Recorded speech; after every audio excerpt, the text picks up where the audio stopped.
everyone, welcome back to our channel where we bring you the best tips and tricks for your social media game.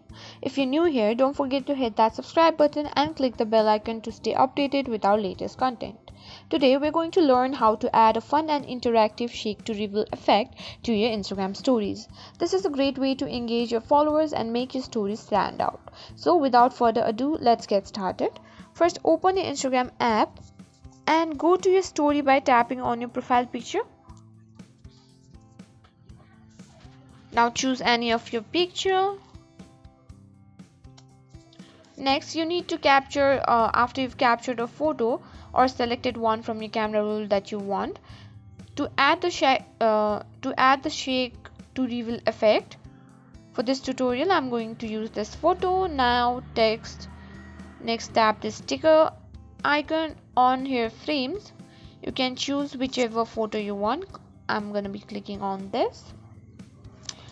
And here you need to tap on the icon add text. Here you need to write shake to reveal, and that's all there is to it.